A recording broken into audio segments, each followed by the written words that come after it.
Hello there. Welcome to Doing Prayer Watch. It's Friday. The weekend is here. Shabbat Shalom.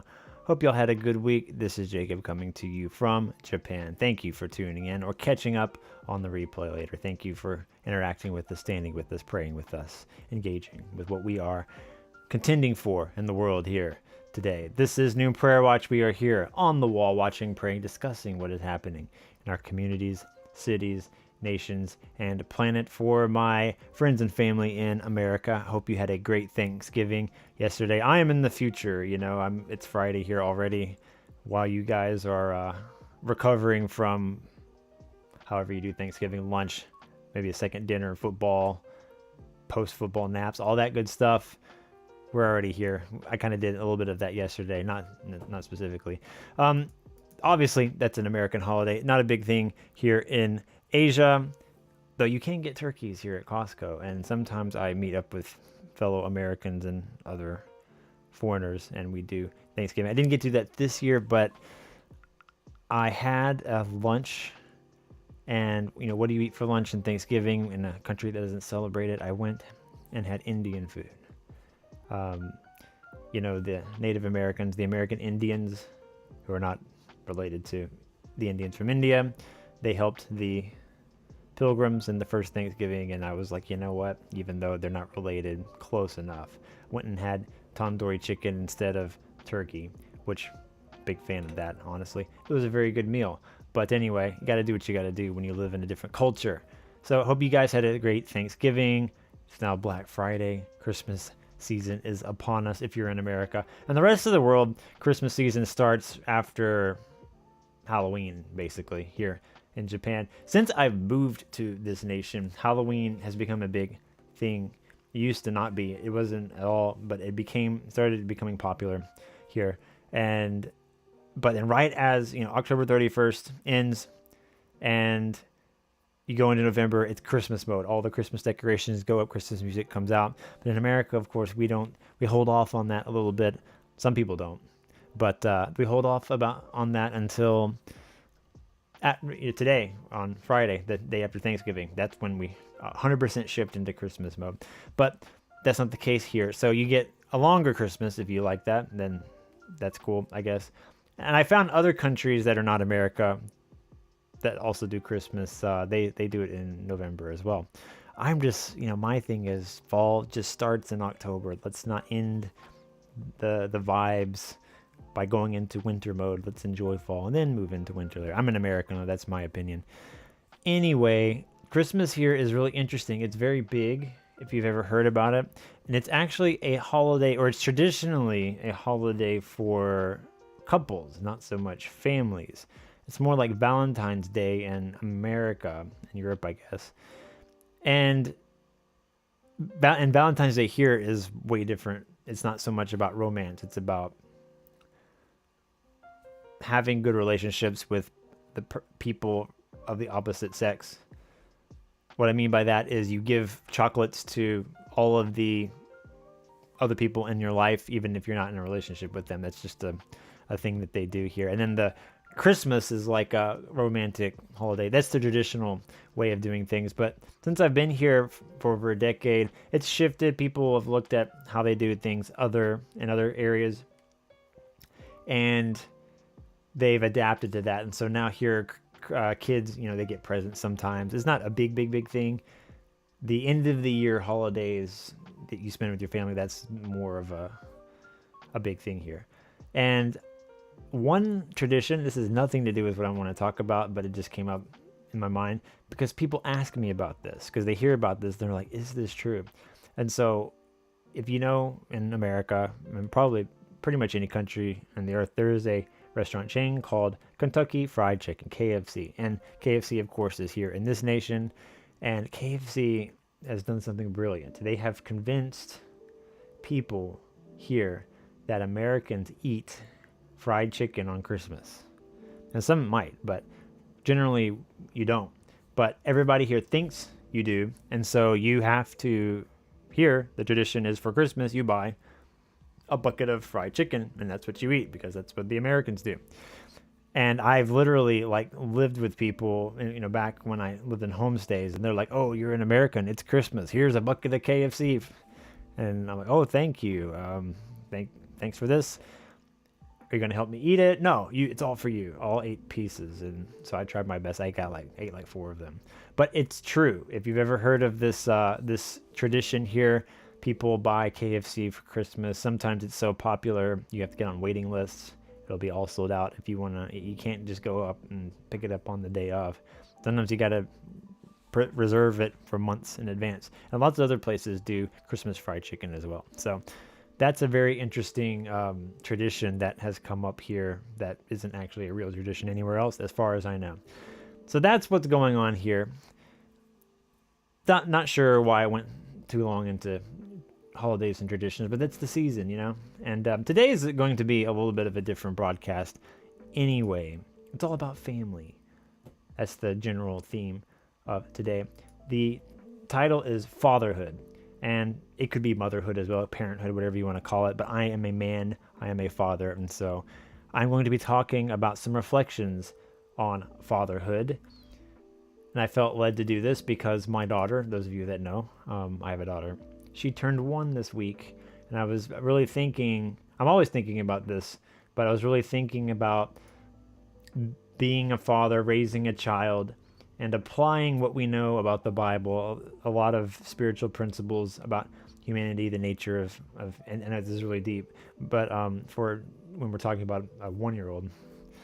But all of these things we learn, we discuss, we study, we debate about the nature of man and sin and understanding good from evil, all that sort of stuff, all these deep core principles in the Bible. It's been really interesting to apply them and see them in action in raising a child. Even though she's only 1 year old, I'm seeing a lot of really interesting things, both so from a spiritual perspective, but also when I went to university, my major was in communication, and a lot of people like to trash the communication field, say it's a worthless degree. It's not.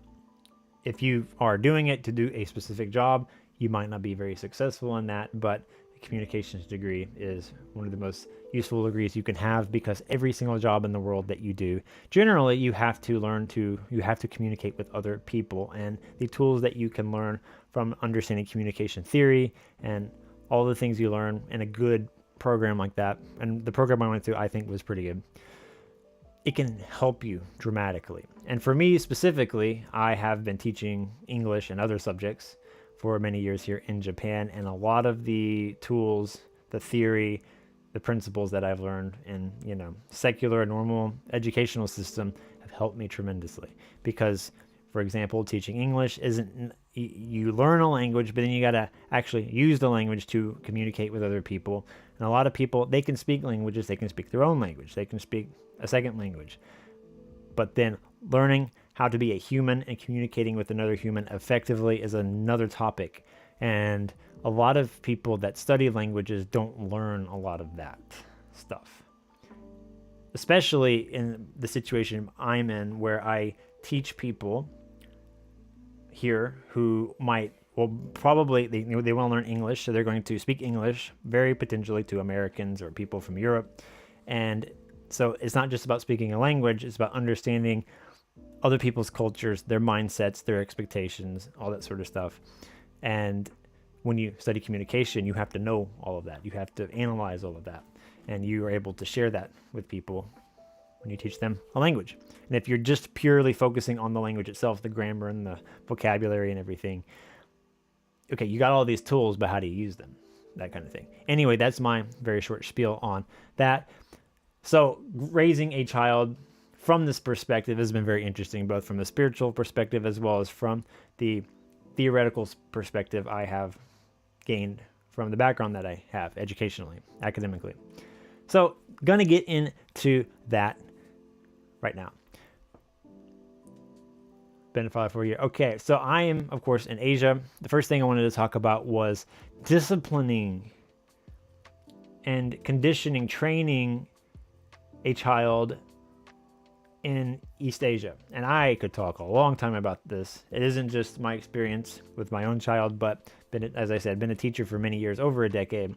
I have taught every age group, probably from 3 years old to 80s, male, female, and in between, like everybody, every age group, every sex, both sides of the aisle there. So I've learned a lot from that. I learned a lot living here, talking with people, living with people here. And it's very different when you raise kids. It's very, very different. And as an American, sometimes it's a bit difficult. I think this way will be effective in solving this issue. And people here are like, no, we're not going to do that. That's not how we do things here. So here, I would say one of the biggest differences is when you teach kids, when you teach people what's right, what's wrong, what's good, what's bad. It's all about group pressure, peer pressure, if you want to call it that, versus individual discipline. And both of these things can be found like in America or other countries.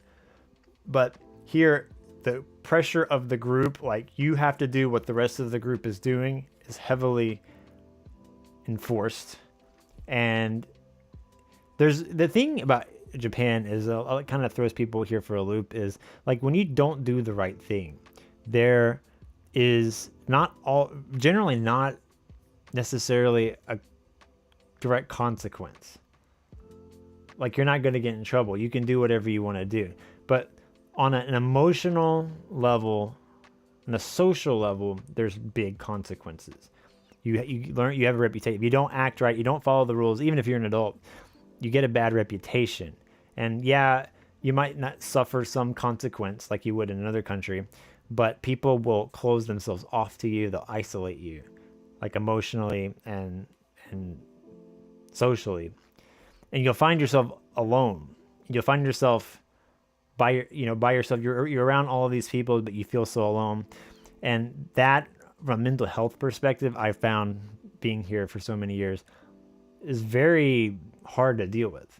And it's one of the reasons why I feel like a lot of missionaries, we're talking about, spreading the gospel here in Japan.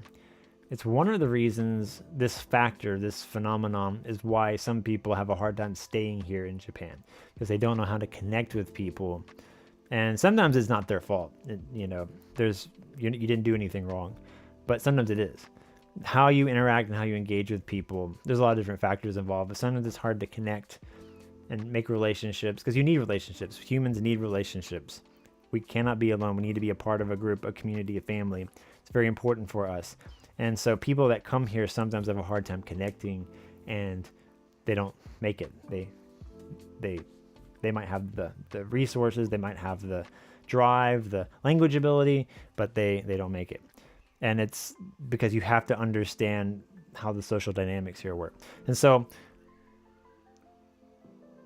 raising a child and seeing other children being raised in this environment is very interesting. Is it a good system? There's pluses and minuses with every system. I think a benefit is that it teaches people here to be more respectful and mindful, cognizant of other people. But at the same time, there's also the fear of man issue, which is that's an issue in pretty much every country. Fearing other men, fearing other humans. We're not worshiping when it comes to, especially when it comes to our faith. We obviously worship God. We don't worship men. We don't seek the good graces of men over God, all that kind of stuff. And that's something people can struggle here with, because how other people feel, what they think is really important. You can't just throw it all out and say it's not that big of a deal, because you're in such close proximity with them. You don't have space to separate yourself from them. Like in America and other nations, if you disagree with somebody, I disagree with you, I'm going to go over here in my area, you're over there. And for the most part, you can do that. Here, they're like right there with you all the time. At your school, at your job, whatever, you're always together.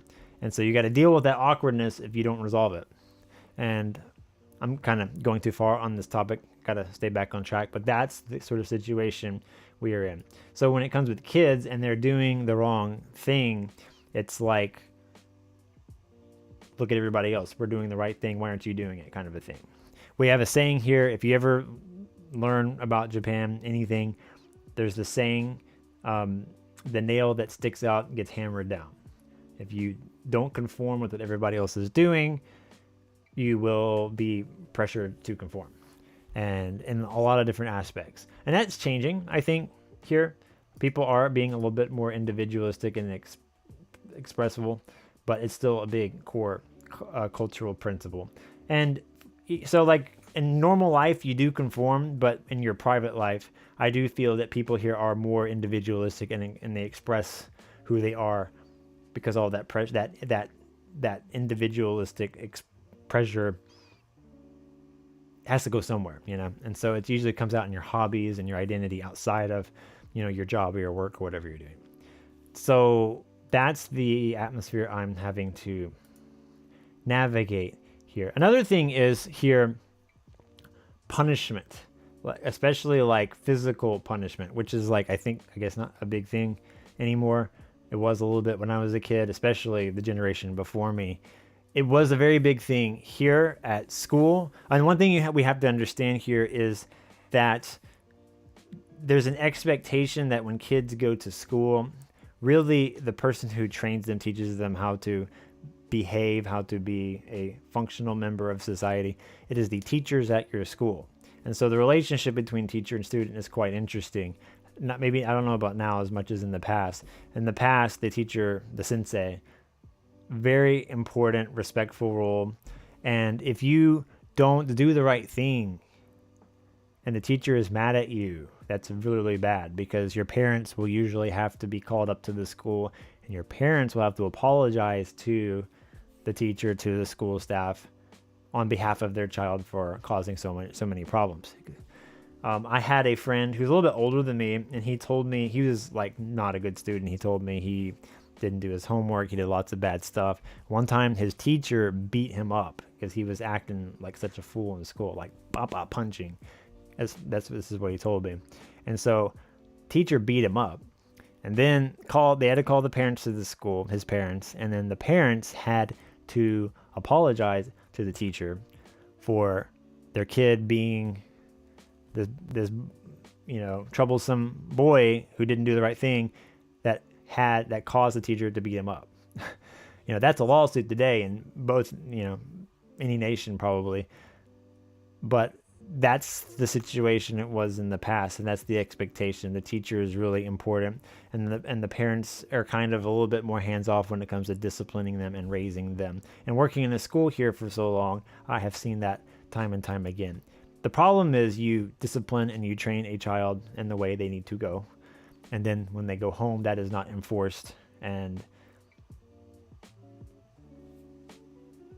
you lose progress there. I have had parents tell me, I've disciplined their child because they're acting up in class. The parent will come and they'll say, "Thank you for disciplining my son.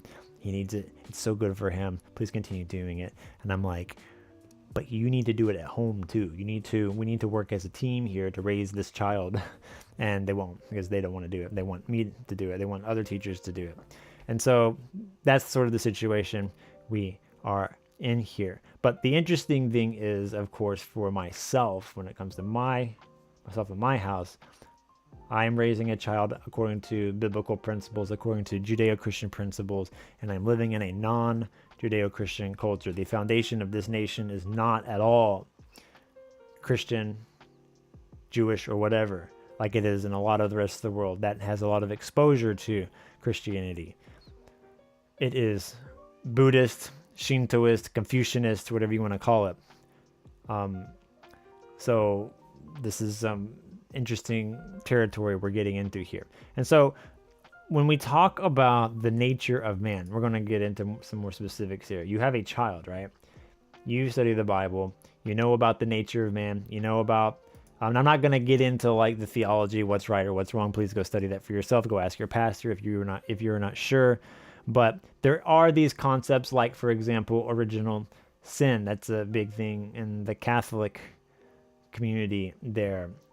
There's a verse in Psalms where I believe David wrote that psalm. He talks about being born in sin, the sin of his mother. He's from his mother and he's born in sin. And so that's where you get like these ideas that children need to be baptized.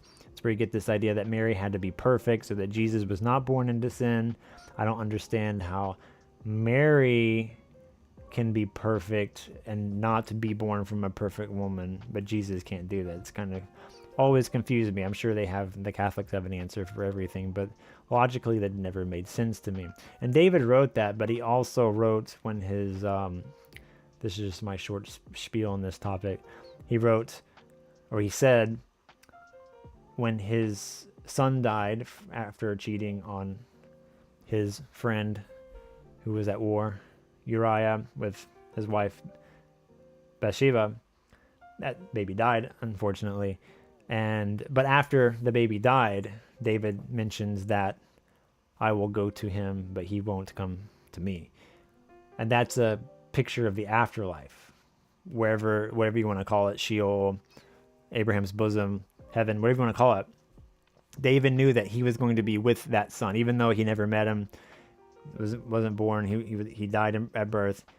He was so sad, but he had hope because he knew he would be with him.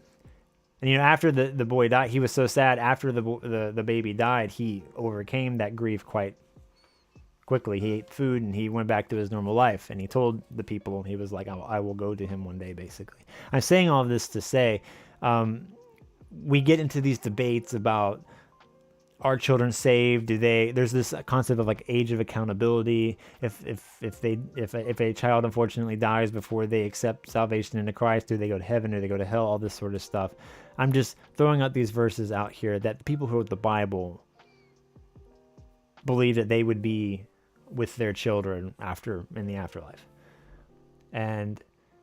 But I'm saying all of this to say, like, when a child is born, all men have sinned, all women have sinned, fallen short of the glory of God. But how do we learn how to do those sinful things? Where does that come from? That's why I'm bringing all of this up right now. And so I have a child. She will have to grow up. She will have to learn what is right from wrong. And she will have to choose Jesus. And I believe she will, of course. I'm going to do my best to raise her accordingly.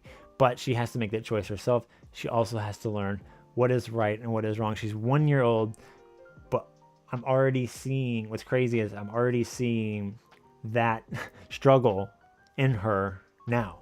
Even though she's 1, she can't speak, she can walk, she can move around, but she is from a very young age, even not just not 1 year old, I would say from like 8 months, 9 months, I started to see the first signs of a human distinguishing between something you should do, you should not do. Something, she doesn't understand good and evil yet, but she knows this is good, this is not good. If I do this, it's okay. If I do this, my mommy and daddy are not going to be happy and they're going to stop me. So we're learning things there. And it comes down to, of course, the idea of control. It's a topic I harp a lot on my broadcast here on this channel, on this platform. Is a dead horse that I will continue to be beaten until everyone that listens to me, bless you if you're listening to me, gets, if you don't get it already. If you do get it, great. Controlling yourself, your environment, other people. It is the issue at the core of humanity. It is what really the first story of the Bible, the Garden of Eden story, is about. Doing things according to your ways, controlling things your ways, or giving God control and following his ways. And religion is about control. I've talked about that so many times, so I'm not going to go into that right now. But controlling your environment sometimes obviously is a good thing. If it is cold in your house, that's not good. Sometimes for your health, you need to turn on the heater, right? So you have to learn good control and bad control. You have to learn how to control, especially your environment. But there's also negative ways to control. When you manipulate other people, we call that witchcraft. That's not good. And we shouldn't do that. And that is something children learn how to do very quickly, even though they don't really understand that it's not good. It's something I struggled with when I was a kid. And when I was about 12 years old, I think I've shared this testimony before, but long story short, when I was 12 years old, Pastor Tim actually was giving a message on it and talked about how we call it white witchcraft, manipulating other people emotionally, bullying them emotionally. It's not good. And I had a big issue with that, especially with like my friends at school, my siblings at the time. And that was the first time in my life I felt convicted about what I was doing. Like it was wrong. Like the Holy Spirit convicted me, like, oh my gosh, like blew my mind. I've been doing everything very wrong, and I repented of it, and I overcame that issue. And so I say all this to say, kids, they don't know why it's wrong, why they shouldn't do it, but they learn how to do it very quickly. And so my daughter, from about 8 months on, started to show signs about understanding the difference between right and wrong. She doesn't obviously understand deeply or the why about all of this, but she knows this, I can do this. My mommy and daddy won't stop me from doing this, but they will stop me from doing that. And so when it's something that she shouldn't do, for example, playing with the electrical outlets, which, you have the child safety plugs in them to keep her from actually doing anything with them. But still, I don't want her playing with them. And so sometimes she'll go over there, mess with them. Things like that, We tell her no, thank you. We try to be polite. We teach her how to be polite. And at first, she would stop. We shake our heads. No, don't do that. And so it was funny because there would be something she'd want to do, and then she goes to do it, but we say no thank you, and then she'll shake her head and just no. Sometimes you don't say anything. She looks at something she wants to do, and she'll just start shaking her head. Because she knows, we don't want her to do that. And so she'll stop or she'll hesitate when it comes to things that she's not supposed to do. Lately, she's becoming more, strong-willed, and she's doing a lot more hesitating than stopping. She'll stop it, but then she'll just stand there and eventually do it anyway, unless I physically remove her from that place that she is in. Like this desk that I am using to broadcast to you right now, this is her goal in life, is to be on top of this desk, touching all of these things. And so we caught her on top of the table, slamming my keyboard, and some music was playing. It was really funny. It was a funny video, actually, but we don't want her out doing that. She can fall off. She can damage the stuff. She can hurt herself. Don't want her to do that. So trying to get her to not do that. And, lately I'm like, no, don't do that. But she'll just, on the bed here. I have my bed right here. I have a, small house. Everything is in multiple rooms. So she'll be there and wants to get up here, wants to touch all of these things. And becoming, again, a little bit more strong-willed and doing what she wants to do, even though she knows there's going to be consequences. Usually, which is just removing her, because if you try to, you can't punish her right now. She thinks if you try to, swat her hand away, she thinks that's funny, and she starts laughing. Ha ha ha! It's a game. No. But other times, this is the interesting thing that's coming to what my whole point here about is. Like, if you see behind me, I got a bookshelf. She loves coming to this bookshelf and just pulling down. I got a bunch of papers and files and stuff. You can't see, it's too low. But she loves going to that and pulling them all, throwing them on the floor, making a huge mess. And sometimes, there'll be an opening and she'll run in here and come to the bookshelf, and we know it's quiet. Obviously, if you ever had kids, if it's quiet, something's going down. So we come in, I know she's in here. I walk in the room. I don't even say anything. I just look at her, and she's like, oh, I've been caught. 1 year old, I've been caught. Oh, daddy, like, hello. And she smiles, and then she'll walk up to me and be like, with this cute face, like, pick me up. I love you. And she gets caught in the act. She knows I'm going to say something. I'm going to pick her up and take her out or whatever. She knows she's been caught. She's where she's not supposed to be. And so she's learned how to defend herself. If she acts cute and loving, I know my dad loves me, and he's going to pick me up and hug me. So I'm going to walk over to him and with my hands. And that's what she does. She lifts her hands up, and it's like, how can you resist? She's so cute. You pick her up and everything's fine, right? But got to be careful, because she's learning how to control her environment, how to control other people. She doesn't want to get in trouble, which, nothing's really going to happen, getting grounded or whatever, punished. we're not at that stage yet because it's not going to work. But what she does want is she wants her parents to be happy with her, with what she's doing. When they have a deep, don't do that. She doesn't want that. Just from an emotional, on an emotional level, that displeasure is enough of a deterrent to keep her from doing something so far. But we have to teach her, obviously, to grow up, not to manipulate other people, especially when you're a cute little girl like she is. But she's learning that. She's learning if she acts sweet and, oh, hi, I'm not doing anything wrong, that she can get out of a situation. We won't scold her or anything like that. And I just think that's fascinating because she's only one. She can't speak hardly anything. She can say a couple of words, but we have these principles that are in the Bible that, these core issues that we as humans struggle with sometimes all of our lives. It affects all of our relationships, especially with other people. And I'm seeing it come into practice, come into play with this child. You don't teach them anything. They just figure it out, and they have this nature and they do these things.